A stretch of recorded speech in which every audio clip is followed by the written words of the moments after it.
Not more full kind of thrill. How people drag through Doug Urban drive for 300 miles an hour against Andy all the Porter, Billy Clark, Luke Rocker, King Jackson, Paul Smith, Northern Shaker, England, Norm Lamley, and Luke Rayford, Pat Turner, Nitro Burner, The Living Legend, Dino Don Nicholson, Marty the Farmer Bentley, and Bodyguard, Jet Dragster, never before the new Shockwave 57 jet truck, the famous kite cycle jumping over 5 18 meters, and John Wickam, a Bronx, Savile two-wheeler, and nobody needs to live. This Wednesday night, 8 o'clock, Raceway Park near Englishtown, New Jersey. Wednesday night. WNEW-FM presents the 20th annual Kmart Super Funny Car Spectacular and Fireworks Show. The world's fastest twin-engine jet, the Boatel Express, 16 funny cars, the Hawaiian Bush, John Brute Force, Tom Hoover's Showtime, world champion Ace Manzo. See the fantastic burnout contest. Wild wheel standers on 2 wheels, setting a shower of sparks into the night. Plus 260-mile-an-hour jet funny cars. The Kmart Super Funny Car Spectacular and Fireworks Show, 8 p.m. Wednesday, Old Bridge Township, Raceway Park. Those Raceway Park commercials are absolute gold. You know, I've gone on time and time again on this channel about how I have no interest in professional drag racing today because of what it's become. And when you compare what drag racing is today to what it was during this era in the 1970s and the 1980s, it's two completely different things. And I try to convey these thoughts, but they're thoughts and they're abstract. Because if you go back and you try to find drag racing coverage, video of these cars or these races back in, from let's say the 1970s or 1980s, what you're going to find are quick clips like the ones that are featured in those commercials. And you know, in those commercials, there were several cars that I was actually crewing on at the time that they were in that video. And if you guys are interested, I could tell you some stories somewhere down the road about some of those cars and some of the events and some of the things that I've actually seen in those commercials. But I'm getting ahead of myself. To try to describe the real atmosphere around nitro racing in this era is very, very hard because the video evidence doesn't really exist. It's very hard to come by. If you go and you search for drag racing, 1970s, 1980s, you're going to find things that were produced generally for TV shows like the Wide World of Sports or TNN's Cavalcade of Stars or television productions. And the problem with those is a lot like the problem with the clips that are shown in those commercials. They're just quick. They're only showing highlights. They're not showing the whole thing. So typical coverage from that period of time is it's always at a national event. It's never at a match race, and I'll explain match racing in a second. Grudge racing is what these call.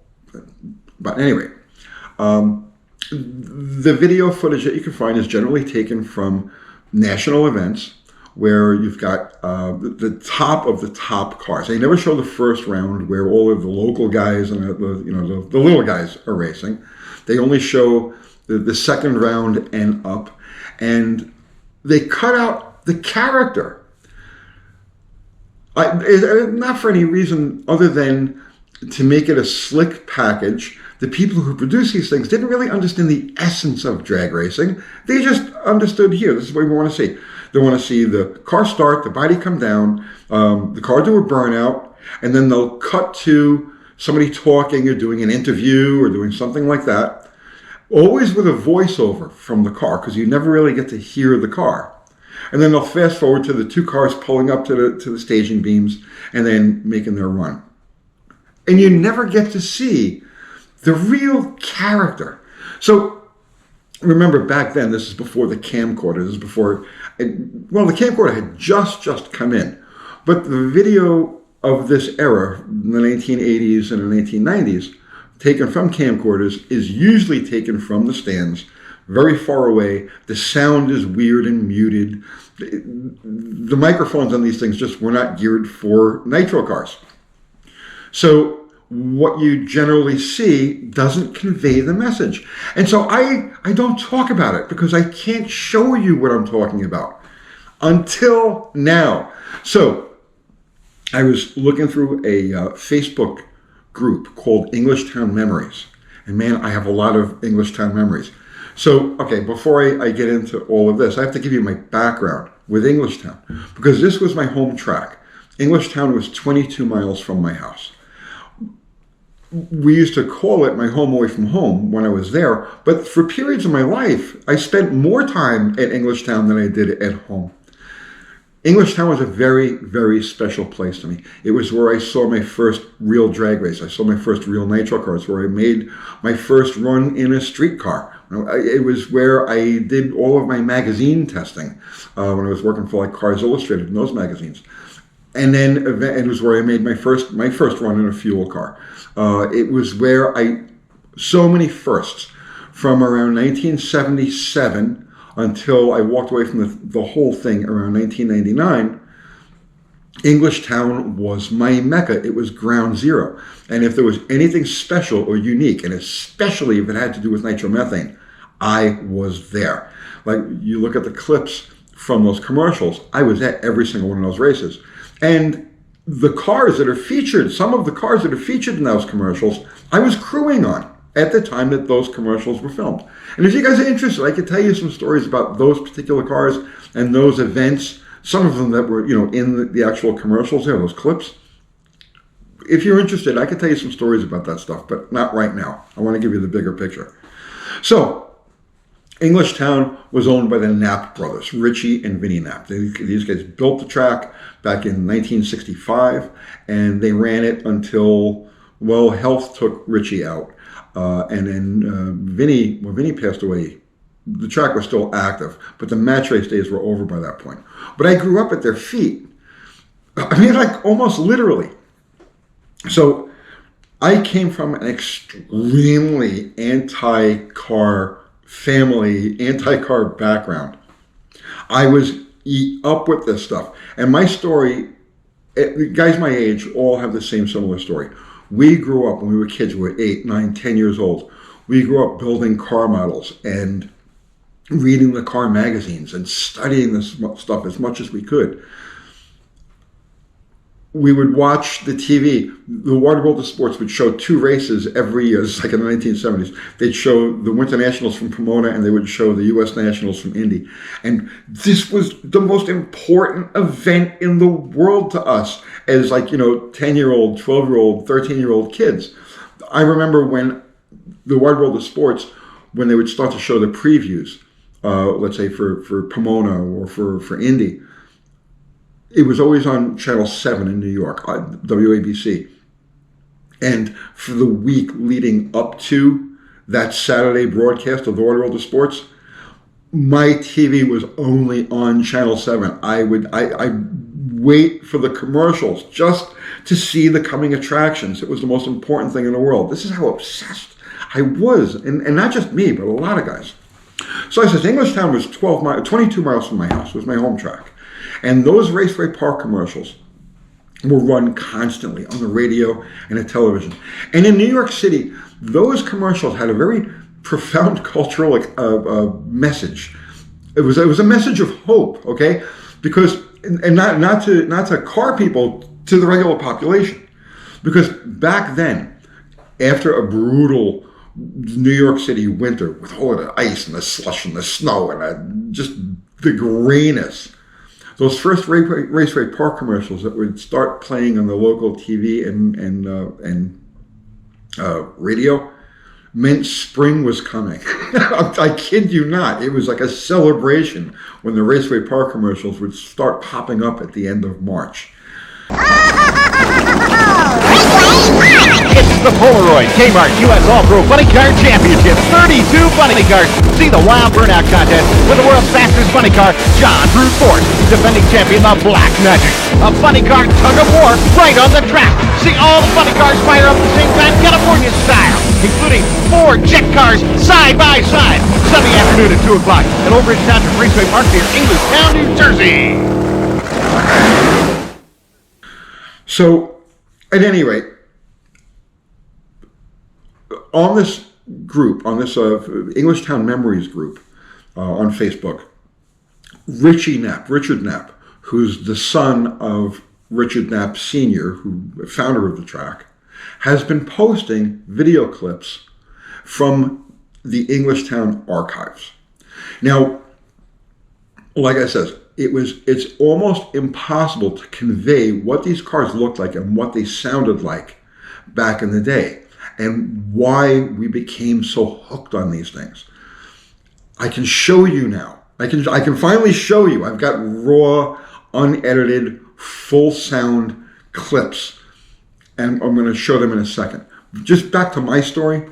So I grew up completely obsessed with this stuff, but I came from a very non-automotive family, and to get them to take me to a track was just not going to happen. Okay, now there was Englishtown, there was New York National, and there were a few tracks in the area that would run these commercials, and I knew that these events were going on, but I could not get my family to take me to a drag strip. Let me tell you how bad it was, how bad I had it. 13, 14, 15 years old. If I knew that, let's say, Englishtown was running one of these funny car shows on a Wednesday night at 8 o'clock, I would wait until around 8:30, a quarter after 8, 8:30, and then I would call the track. Because I would often catch them so that they would answer the phone in the tower. But the stuff was so loud that they couldn't talk on the phone. So they would pick up the phone, they would yell, "Raceway Park, hang on, I'm going to let these cars go." And they would put the phone down, and I would be able to listen to the cars doing their thing. I know it sounds insane, but this was really important stuff to me. Could not get my family to take me to a track. Finally, after begging, bargaining, doing anything I could, I got my old man to take me to one of these Wednesday night match races, 1976. And we got there late. It was halfway through the first round, so we only got to see about 4 pairs of cars. And then we left early because it was too loud. So that was it. Okay, we got to go. Right? You've been to the track. Oh boy. All it did was sink the hook even further. And I was lucky enough, this was in 1976, I was 14 years old. I was lucky enough that one of the pairings that I saw was Jungle Jim Lieberman against Arnie Swenson, Swenson and Lanny car. And I was like, oh my God, this is it. You know, not only does all this stuff look cool, seem cool, but in real life, it's just beyond. It's just beyond, okay? I need this. Next year, 1977, I swore there was nothing that was going to keep me away from this stuff. I would skip school when it was going to be a Wednesday night match race. I would skip school, and I would start walking or hitchhiking towards Englishtown. So I would leave in the morning, 10 o'clock in the morning, 9 o'clock, 10 o'clock in the morning, and start making my way to Englishtown, which meant having to get myself over the Outer Bridge crossing from Staten Island to New Jersey. And I had to do this a couple of times. I tried to do this a couple of times. Or I would hitchhike and often catch a ride over the bridge. And a Port Authority cop would pick me up as I walked onto the bridge and drive me to the other side. I was 15 years old. I did not care. Whatever it took, I was going to get there. And I would get to the track, and usually at 3, 4 o'clock in the afternoon, the gates weren't even open yet. And I would go around to the outside, the back part of the track, climb over the fence because I had no money, and then just wait until things. I did this several times. And I just hitchhiked there, and I could always find a ride back. You could always find somebody from Staten Island and get a ride home, but getting there, man, whatever it took. And so finally, in 1977, summer of 77, I fell in with a group of older guys that had cars, and I worked on their cars for them. I did all the dirty grunt work, and they would appease me by, okay, let's all go to the track. And then once they got there, they would see how cool it was. And then from that point on, I had a steady ride to the drag strip. This is 1977, right? And like I said, if they were running a match race, fuel cars, at this point, nothing was going to keep me away. But here's the funny thing about me in particular, right? Now, I never really had an interest in driving these cars. I mean, it's a cool idea. But I was late teens, early 20s. I was much more interested in street racing from a participant standpoint, what I wanted to drive. But the nitro cars, no, for me, it was all about what made these things tick. How did they work? I didn't really want to be a driver. I wanted to be a crew chief. I wanted to be a tuner. And not even that. It wasn't even that I wanted to be a particular thing. I just wanted to be involved in the cars. I wanted to be in the cars. So when I was a kid, 16, 17, 18 years old, I would go through the pits and I studied each of these cars. Back in the day, they didn't have the 18-wheelers and stuff like that. Most of these cars were still on ramp trucks or, small enclosed trailers. The pits weren't, hidden. The cars were serviced like right out in the open, and you can get within just 2 or 3 feet of these guys as they were like thrashing on these cars. And I would go and I would study these things. I would look at each car and find the differences in the chassis. I would find the differences in the way fuel lines were routed. I mean, I studied these cars to the nth degree. I would look for the differences in tin work. Everything. I was obsessed. Okay, obsessed. So it wasn't until around 1985 or so that I started actually getting involved, and with the goal of eventually becoming full-time. This is what I want to do. I want to be in nitro, right? Whatever aspect of it I can be in, I want to be in there. So in 1985, I started as a helper. It's just a piss boy in the pits. Clean this, go get us that, right? That sort of thing. And I kept learning, and I kept working and working and working and bouncing from car to car. Anybody who was shorthanded, I would jump in there and do whatever I could do. And then the local cars, I started cleaning trailers. I'd go to their houses and clean their trailers and stuff like that, just so that I would get that in. You know what I mean? It wasn't an easy thing to get involved with these cars back then, because there were a lot of cars, but there were a lot of people who wanted to be there. So it was very competitive. I'm getting way ahead of myself. But I wanted to give you guys some background. I wanted to give you an idea. So like I said, I was obsessed with the mechanics of these cars. Now, there are 2 clips here that I want to show you, and these are, again, courtesy of Richard Knapp and the Englishtown Archives. And the first pairing is the Blue Max. Now, these were taken at Wednesday night shows, and I was at these races, and I actually saw these runs myself, okay? So I was there. And now finally, here's some clean, unedited, full sound footage. So the first pair of cars is the Blue Max versus Bruce Larson's USA 1 Corvette. And there's an interesting thing about that Corvette that I'll mention in the next clip. So, all right, this is great stuff, guys. Seriously now, this is a rare treat. Turn the volume all the way up. Okay, turn the volume all the way up. If you've got headphones, right, after I'm done yapping, put your headphones on and turn it all the way up. For you guys who weren't there, who didn't see these cars, you have to understand that they had a sound to them that is undescribable. So you can go to a drag strip right now and see a cackle fest, right, where they take old nitro cars and they fire them up. It's a different sound. Those cars are tuned very softly. And most importantly, there's no load on them. All of the cars that you're going to see run now had centrifugal clutches. So while they're running, the engine is loaded and it's making power. Whereas if you go see a cackle fest car, there's no drive shaft in there. And so the engine is unloaded and they don't sound the same. They don't have the same volume. The only way I can describe being around these cars, let's say, 20 feet away, you're on the starting line, is take a mat of firecrackers, light it, throw it into a metal garbage can, okay? And then put your head in the garbage can and pull the cover over the top. That's the volume. That's exactly what these cars sounded like. And then you throw in the smell of nitro, and it's like, I knew how good we had it. So this first clip, this is the Blue Max versus Bruce Larson USA 1.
Okay. Did you turn it off? I got to give you guys a second to turn the volume back down because you don't want to hear me yelling at you. All right. So the second clip is Al Segrini. By the way, that first clip. So you see the Blue Max at that point is an EXP2 body. So that would be 1982 would be the year for that. The next clip, probably about the same race, is Al Segrini in the Super Brute versus Atomic Al Hoffman, right? Before he had the BDS sponsorship and made some serious money. So I told you I was going to draw a parallel between those two cars. Bruce Larson's USA 1 had a mural on the back window, a very beautiful, very elaborate mural. And it was USA 1 survives TMI, all right? So TMI was 3 Mile Island. It was a nuclear accident in Pennsylvania. I don't remember the year. But at any rate, it was a big news accident at a nuclear power plant. And it was one of the cooling towers had an issue. So the mural on the back of the car was the car like doing a burnout and everything through this like melting down 3 Mile Island. It was a nuclear thing. So the parallel to that is the car in the far lane, in the clip you're about to see, is Atomic Al Hoffman. And the car's name was China Syndrome. Like I said, it's before the BDS sponsorship. China Syndrome was a movie about a nuclear incident like 3 Mile Island, where the reactor, melted into the ground. That's what they call the China Syndrome, because it would just keep burning through the ground until it got to China. All right. So that's the parallel between those two. So far lane is Atomic Al Hoffman. Near lane is Al Segrini. Go ahead. Turn the volume back up.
Yeah, this stuff still to this day gets me like.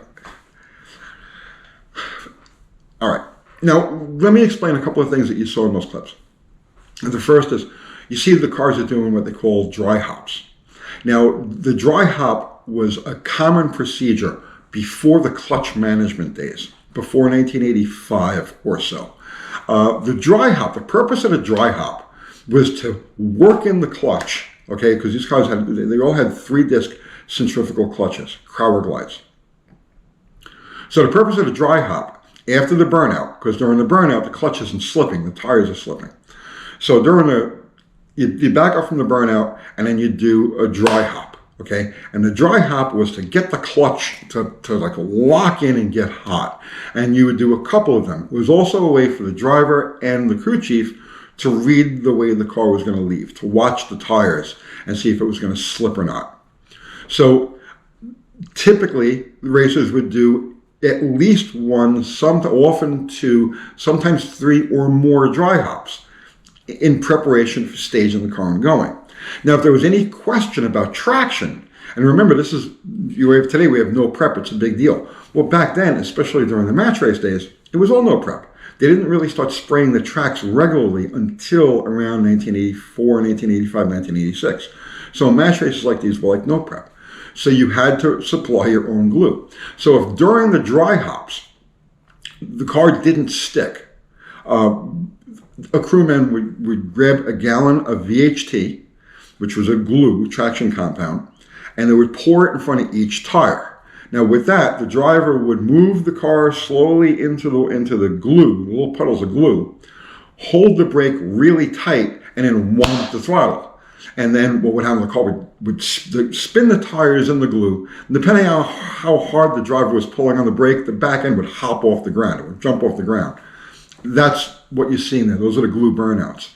And then typically another dry leave to work in the glue, right? And that was an important thing. I never got to drive a fuel car until around 1993.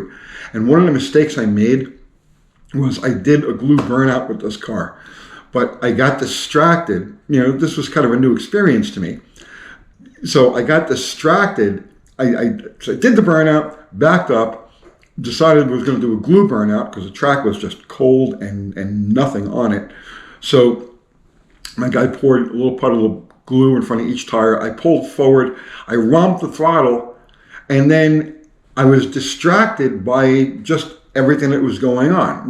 The engine, making sure the car was in high gear, also stuff like that. And I neglected to do a dry hop after the glue burnout. So when I pulled up to the starting line, one of the tires still had some non-worked in glue on it.